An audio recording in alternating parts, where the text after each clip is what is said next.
Esse é o canal E Agora Engenheiro, e no episódio de hoje vamos falar sobre a prevenção contra incêndio em edificações. Hoje estou com o engenheiro mecânico Fernando Chimene, especialista na área de prevenção contra incêndio. Hoje iremos fazer um bate-papo sobre essa área da prevenção contra incêndio e vai nos relatar a sua experiência adquirida ao longo dos anos de atuação.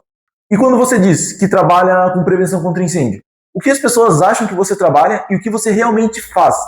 Bom, Leonardo, o que geralmente o pessoal acha que eu faço é manutenção de extintor mangueira.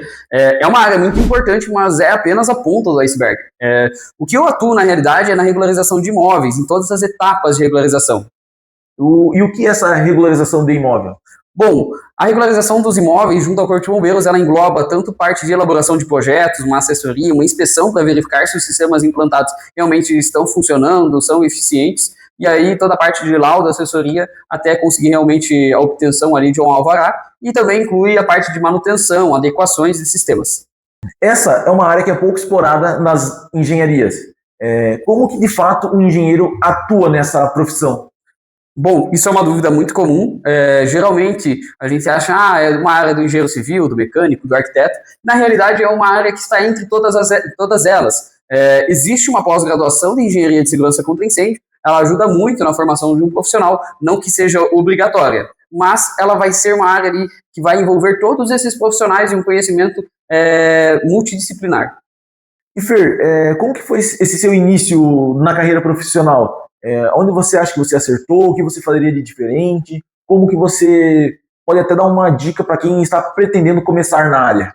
Bom, Leonardo, com relação ao meu início, eu comecei estagiando em uma empresa que já atuava na área da prevenção contra incêndio. Eu acredito que isso seja crucial para a formação de um bom profissional, seja ele trabalhar numa empresa que já atua com prevenção contra incêndio especificamente, ou, por exemplo, numa construtora, num escritório de projetos, que vai ter mais profissional ali para realmente ter um compartilhamento de aprendizados, um compartilhamento de experiências. Isso vai acelerar muito o processo de aprendizado do profissional e vai tornar até muito mais assertivo para ele realmente ter uma eficiência muito melhor.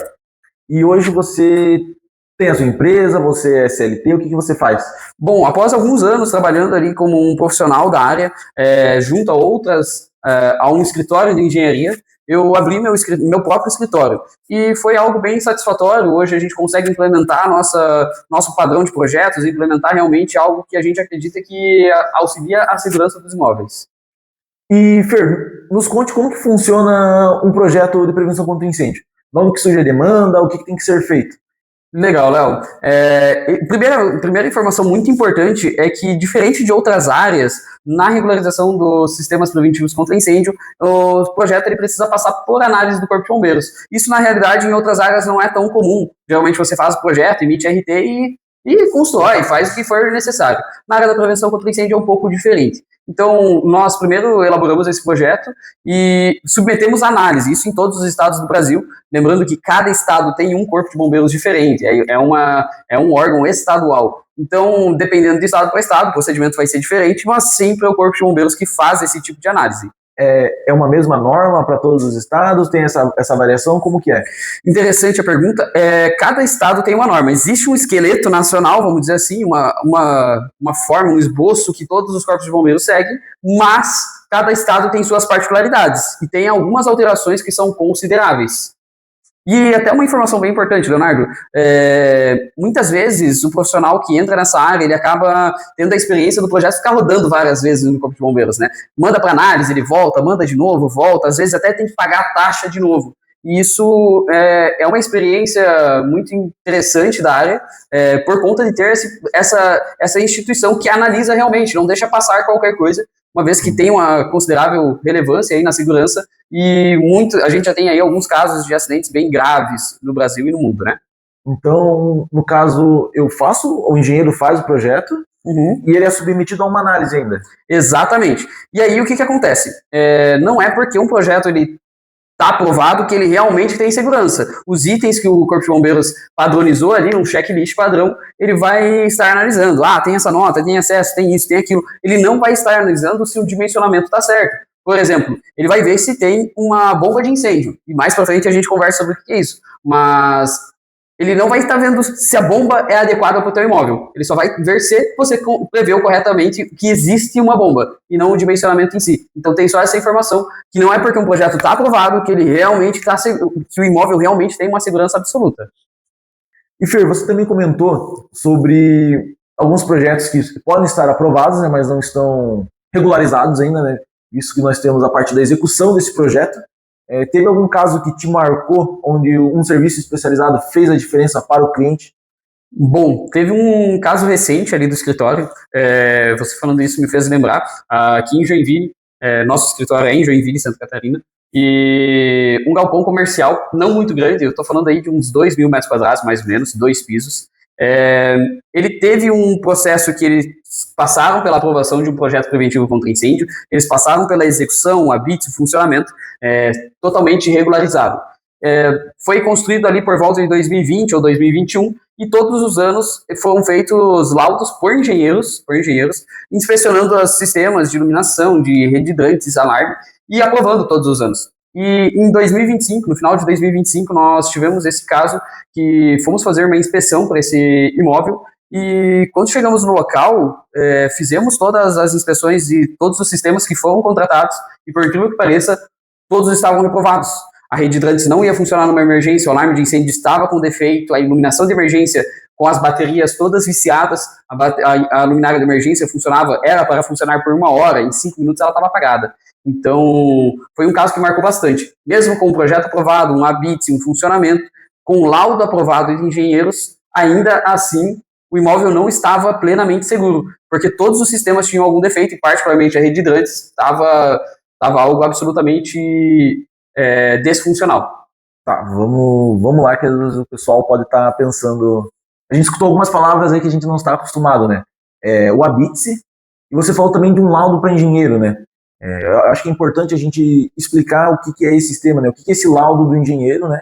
E puder explicar mais sobre esses temas e o que é esse serviço de laudo também, né? Aproveitar que a gente está nesse bate-papo. Perfeito. Vamos lá. A parte de ABITS é uma etapa após a elaboração do projeto. Então, fizemos o projeto, aprovamos ele junto ao Corpo de Bombeiros, executamos todos os sistemas, e aí você passa por um processo de ABITS. Esse ABITS parte da premissa que um engenheiro ou um bombeiro, ele foi no imóvel, fez toda a vistoria, emitiu um documento de responsabilidade, ou no caso do bombeiro, ele vistoriou e viu que estava tudo aparentemente ok, com a documentação do engenheiro, e fez a liberação desse imóvel para ser habitado, para ter ocupantes nele. E aí a gente começa o funcionamento do imóvel. Mas, me perguntou também do laudo, né? Como que funciona isso?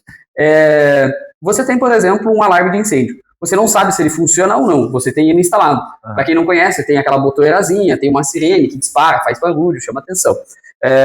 Vai um profissional e ele testa esse sistema. Ele dispara um acionador, ele vai ver se a sirene vai disparar, ele testa um detector de fumaça, por exemplo, e você vai ter ali o funcionamento. Se tiver tudo correto, ele vai emitir uma responsabilidade técnica com um laudo aprovando todos os sistemas. Isso é a base para a concepção, por exemplo, do ABITS ou para a renovação anual dos atestados.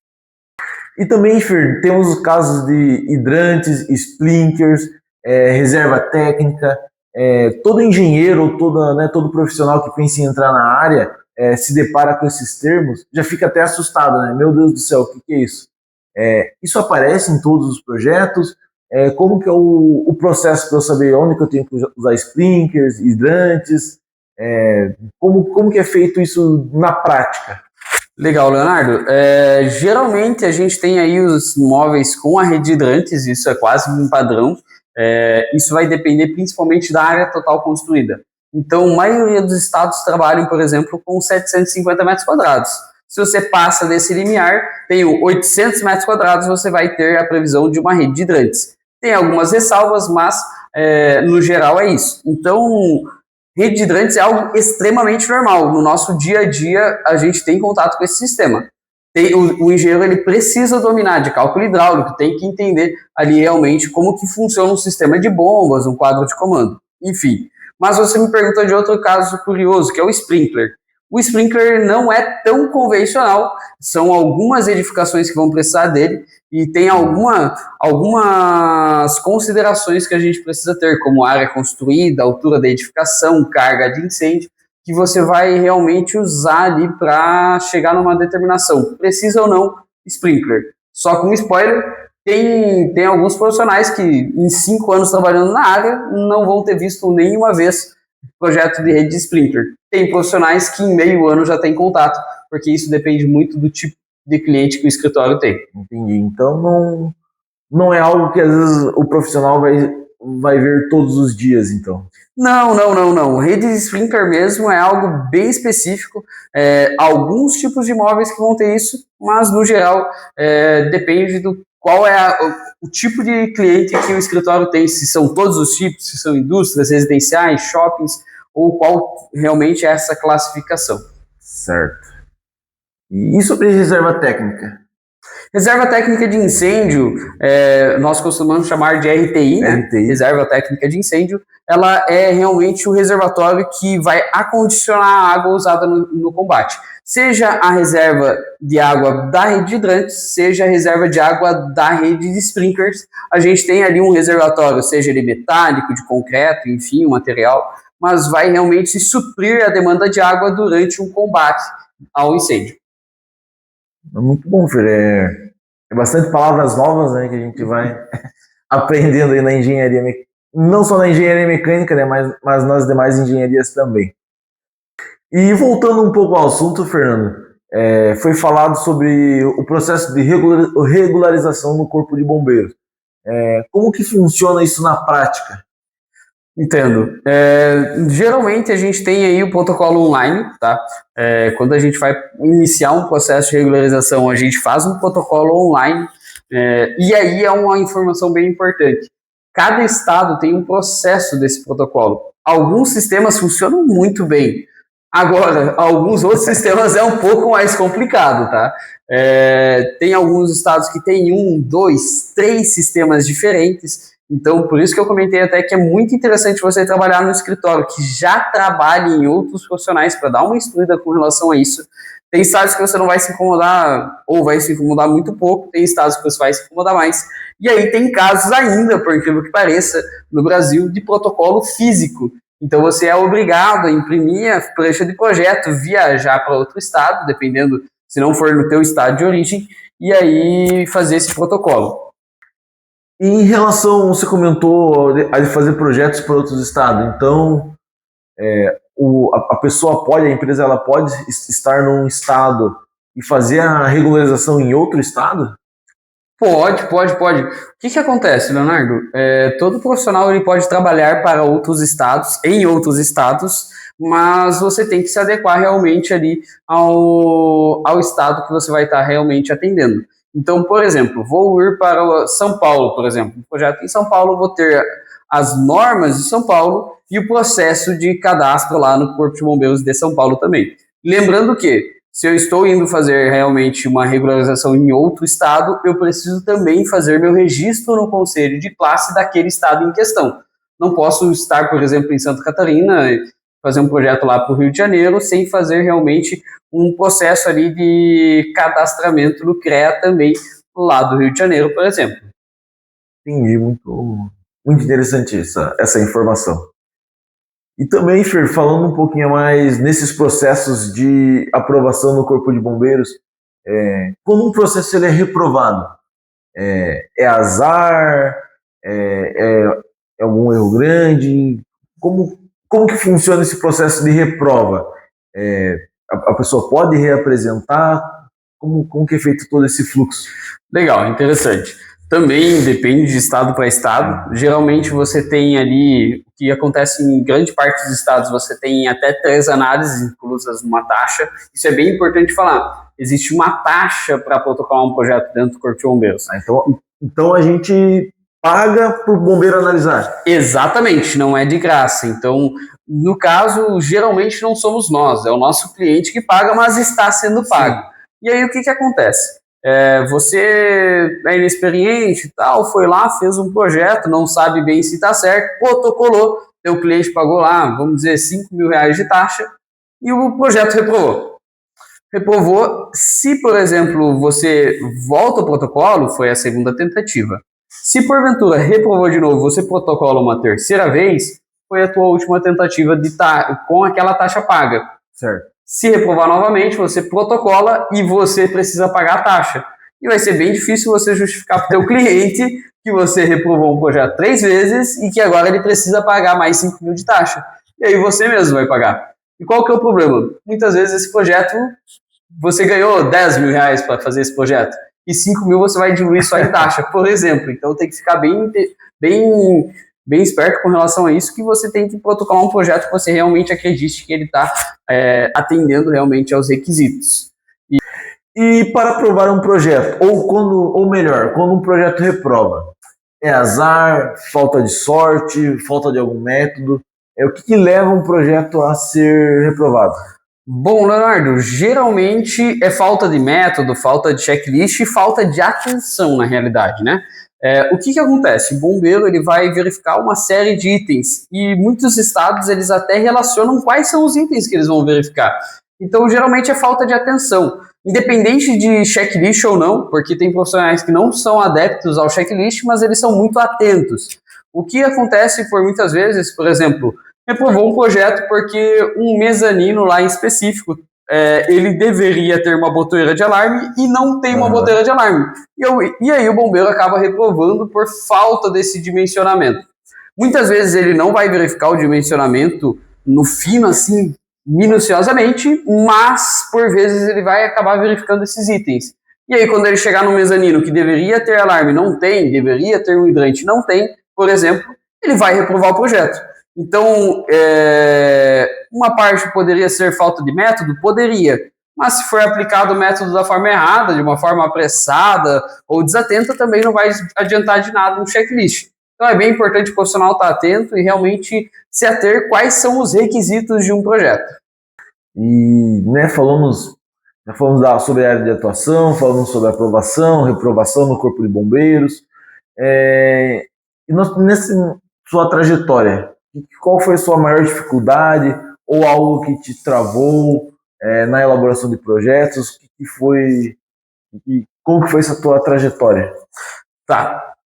Com relação à minha trajetória, eu tive contato com vários projetos que eu considerei realmente difíceis. O que eu não acredito é que existam muitos projetos fáceis. Tem alguns profissionais que vão ali pregar a parte de é só aplicar uma receita de bolo.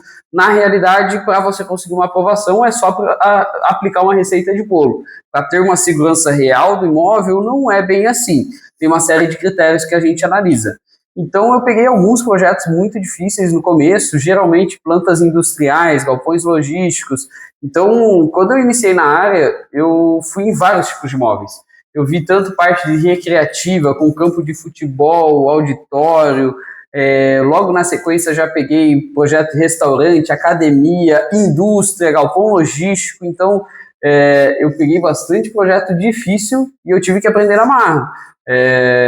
Você tem que se esforçar lendo norma. Alguns profissionais não se dão muito bem com leitura de norma, mas você tem que primeiro tentar encontrar uma solução para depois você sair pedindo ajuda.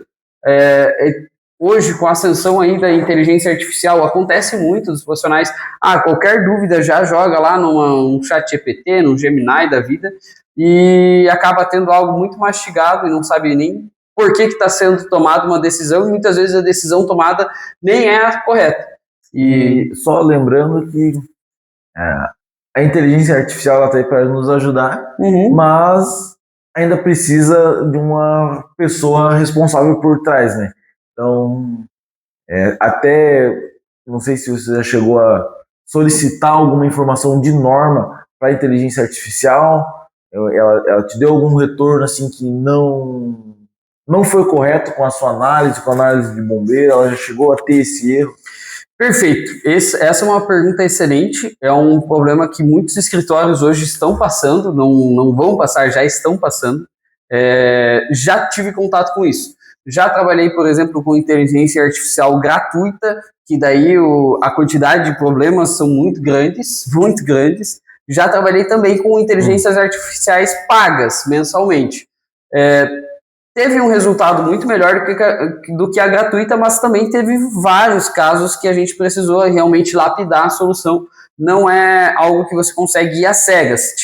Recebi um problema, bati um print, copiei um texto, mandei uma norma e agora ela vai me dar o resultado completo. Não vai dar. ela vai dar um resultado e você tem que avaliar se é o certo ou não. Você tem que ter um domínio da área. Então, antes de você sair jogando na IA, é bom você estudar realmente sobre o que está acontecendo.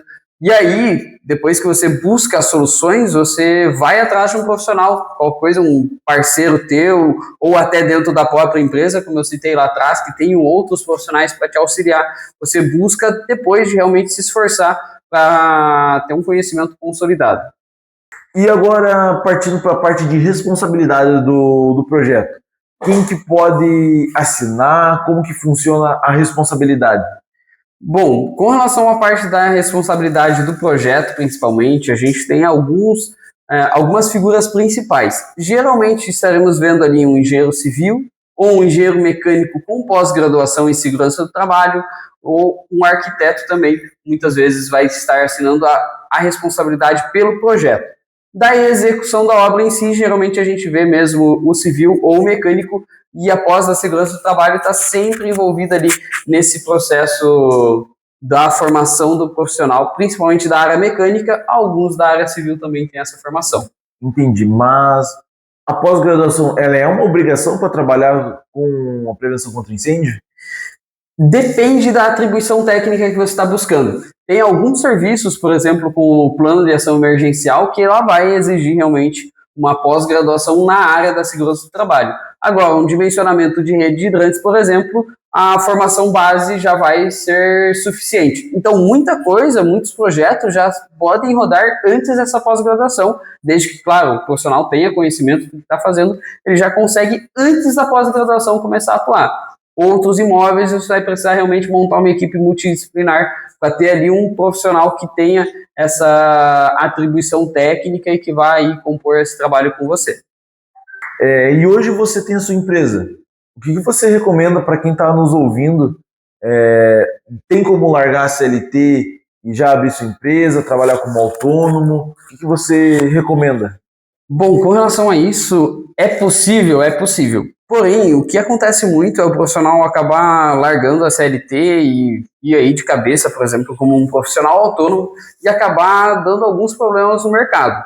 Então, a pessoa até pode acabar obtendo alguns projetos aprovados mediante algumas reprovações, por exemplo, porém, a pessoa não sabe bem o que está fazendo e acaba entregando aí no mercado alguns projetos que não tem absolutamente nada com nada, algo inexequível ou ineficiente. Ou, muitas vezes, também a gente se depara na área, um profissional autônomo ali, ele foi fazer um bico por fora, vendeu por um preço que, na realidade, não é muito bem de mercado.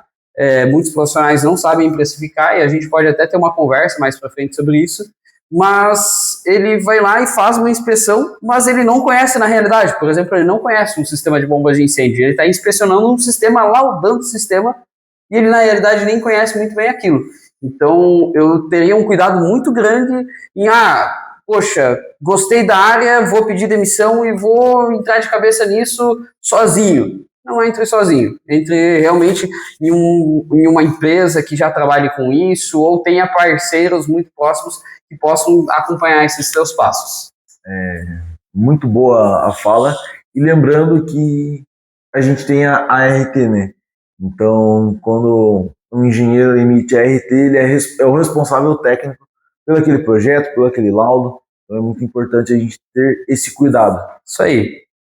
E Fer, você é uma pessoa bem ativa nas redes sociais, ensina bastante prevenção contra incêndio, tanto no LinkedIn quanto no Instagram, que a gente vai deixar o arroba do Fernando aqui. Você não tem medo de ensinar de graça e vir a virar uma concorrência para você? Bom, não tenho tanto medo com relação a isso, tá? Porque o que acontece?